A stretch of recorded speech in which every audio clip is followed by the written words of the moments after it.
Hello दोस्तों, आज ये 3 इंपोर्टेंट क्वेश्चन है जो फिजिक्स में आपके आते हैं। तो ये 3 क्वेश्चन आज इस वीडियो में हम करते हैं। तो सीबीएसई बोर्ड में बहुत इंपोर्टेंट क्वेश्चन है, तो जिसमें कि आपका फर्स्ट क्वेश्चन है the amplitude of the magnetic field of a plane given है electromagnetic waves propagating along negative x-axis in vacuum is 510 nanotesla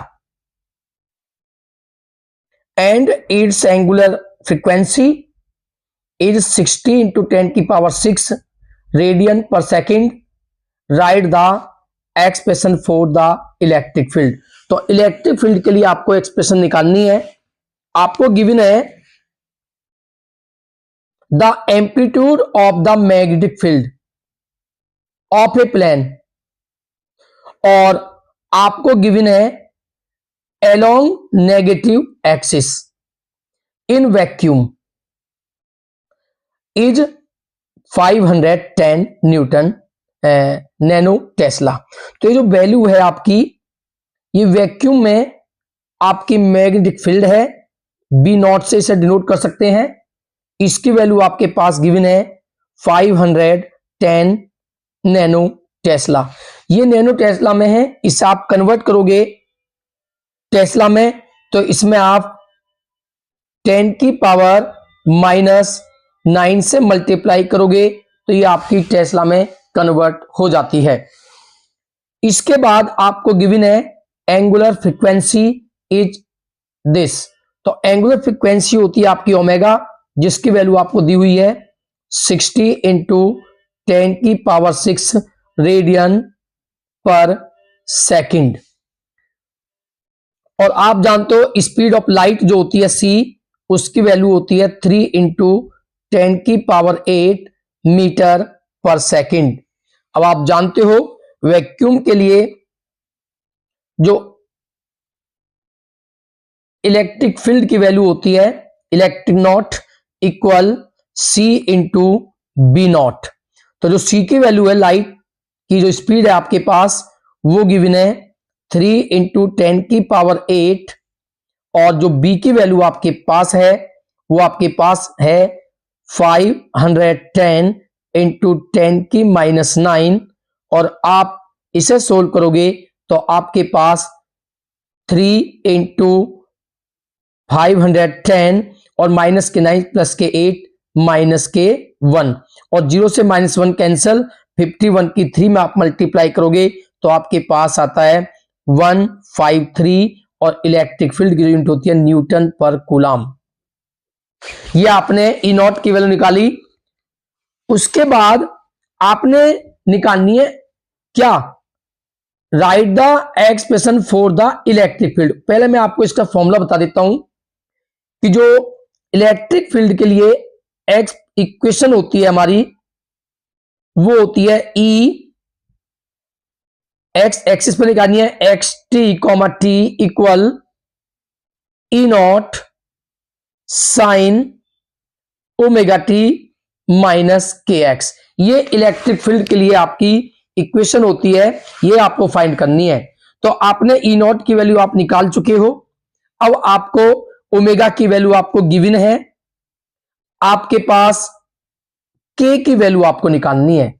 आपको इससे निकालने के लिए ओमेगा, ई नॉट और के की वैल्यू की आवश्यकता है। ई नॉट आप निकाल चुके हो, के की वैल्यू आपको निकालनी है और ओमेगा की वैल्यू आपको गिवन है। अब के की वैल्यू आपको निकालनी है तो के की वैल्यू किस प्रकार निकालेंगे, तो के इक्वल आपका होता है omega upon speed of light. तो ओमेगा की वैल्यू आपको गिवन है 60 इंटू 10 की पावर 6 और अपॉन जो सी है स्पीड ऑफ लाइट 3 इंटू 10 की पावर 8। तो इसे सोल्व करोगे तो 60 में 3 से डिवाइड करोगे 20 और 8 में से 6 माइनस होने के बाद 10 की पावर 2 जो कि न्यूमरेटर में जाकर -2 होगी।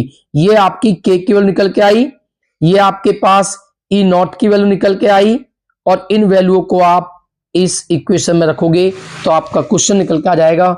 ई इक्वल टू ई नॉट की वैल्यू आपने निकाली है 153 इंटू साइन, और ओमेगा की वैल्यू आपके पास है 60 इंटू 10 की पावर 6, 60 इंटू 10 की पावर 6 इंटू टी, माइनस के की वैल्यू आपने निकाली है 20 इंटू 10 की -2 इंटू एक्स। तो ये इलेक्ट्रिक फील्ड के लिए आपकी एक्सप्रेशन है। तो ये इस क्वेश्चन का आंसर है। इसके बाद सेकंड क्वेश्चन देखते हैं। सेकंड क्वेश्चन है a charge q is place inside a sphere of radius a. एक आपके पास स्फीयर है जिसकी रेडियस आपको गिवन है ए, और इसके इनसाइड एक चार्ज है आपका Q. Radius A filled with water, इसमें ये जो है ये वाटर से फिल किया गया है। And another charge two Q is place inside a cube. एक आपके पास क्यूब है और इस क्यूब के इनसाइड एक चार्ज है 2q, और इसकी जो साइड है वो 2a, ये गिवन है। विच इज वैक्यूम, जो ये वैक्यूम है, वैक्यूम, तो वैक्यूम के लिए k की वैल्यू आपकी 1 होती है। तो find the ratio of the flux, इन दोनों के फ्लक्स का आपको रेशो निकालना है। वाटर हैज रिलेटिव परमिटिविटी 80, तो आपके लिए गिवन है जो वाटर के लिए परमिटिविटी है एप्सिलॉन आर, इसकी वैल्यू आपको गिवन है 80, क्योंकि इसके अंदर वाटर है। तो सबसे पहले आप देखोगे कि जो आपका क्यूब होता है, यानी कि फ्लक्स थ्रू द क्यूब, और आप जानते हो वो वैक्यूम है इसके अंदर, तो फ्लक्स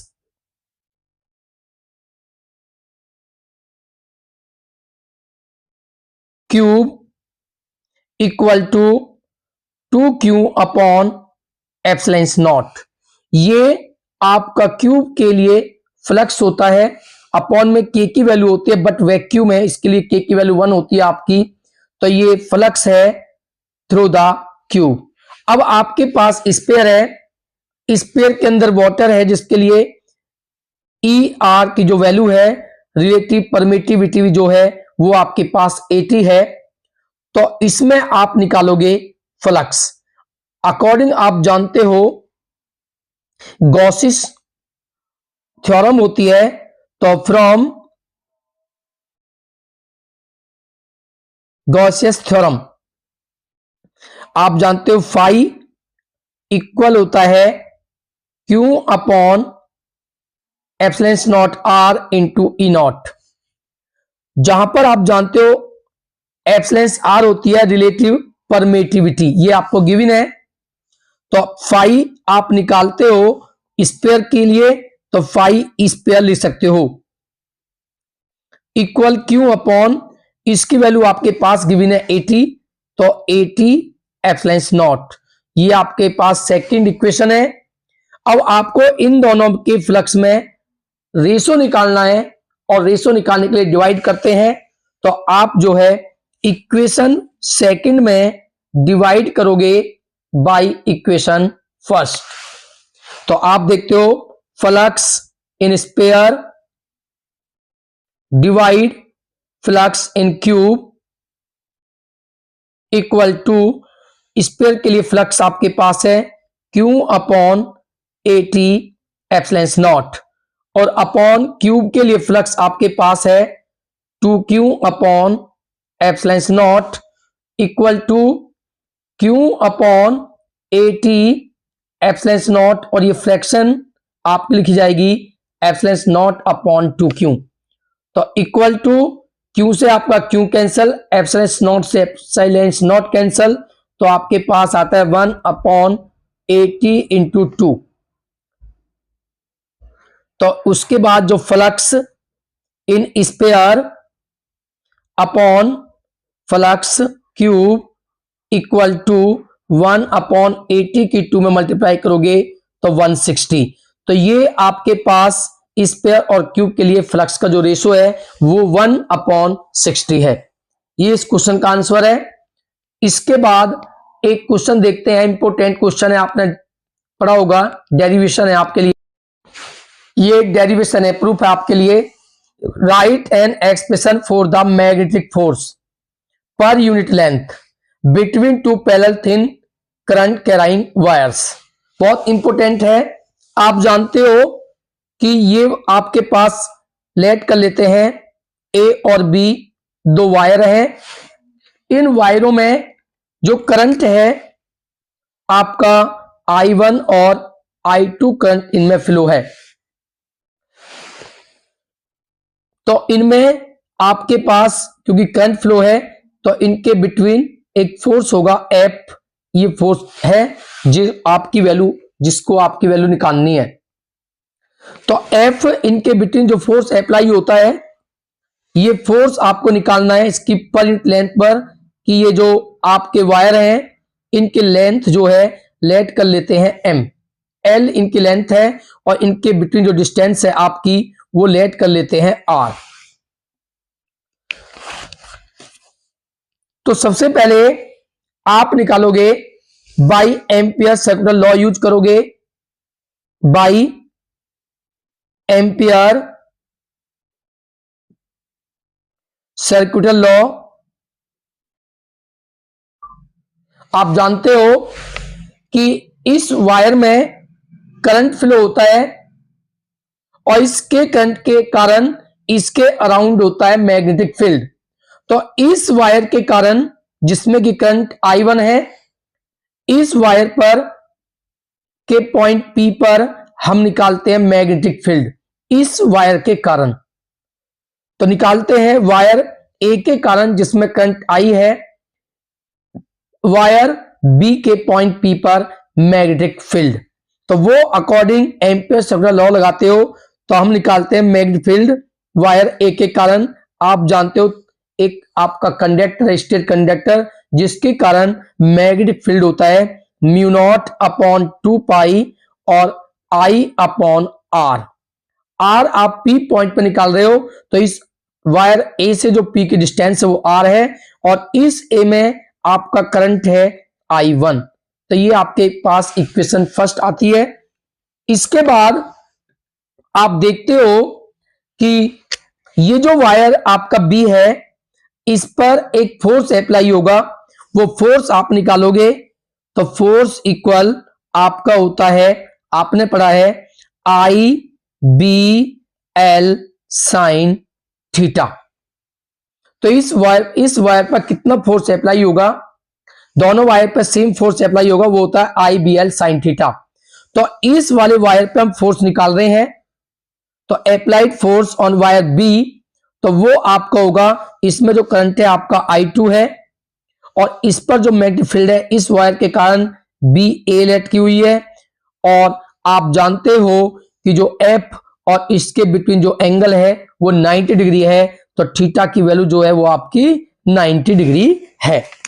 तो यहां पर आप देखोगे जो फोर्स निकल के आपका आता है I2 इंटू BA की वैल्यू आपने निकाली है mu naught upon 2 pi I1 upon R into L, और साइन थीटा की वैल्यू आपके पास 90।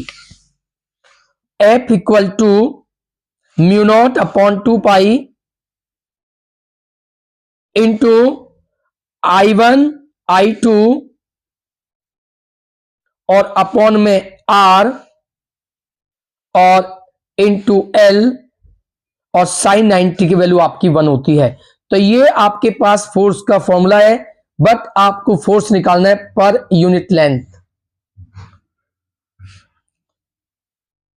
तो निकालोगे पर यूनिट लेंथ पे आप फोर्स निकालोगे तो एल की वैल्यू, एल को एफ के अपॉन में लाओगे तो F upon L mu naught upon 2 पाई, इसकी यूनिट होती है Newton, into I1 I2 upon are. तो ये पर यूनिट लेंथ पर जो है फोर्स के लिए एक्सप्रेशन है, तो इसकी जो यूनिट होगी न्यूटन पर मीटर। तो ये आपके 3 क्वेश्चन बहुत इंपॉर्टेंट है, इन्हें तैयार करना। वीडियो को ज्यादा लाइक करें, चैनल को सब्सक्राइब करें।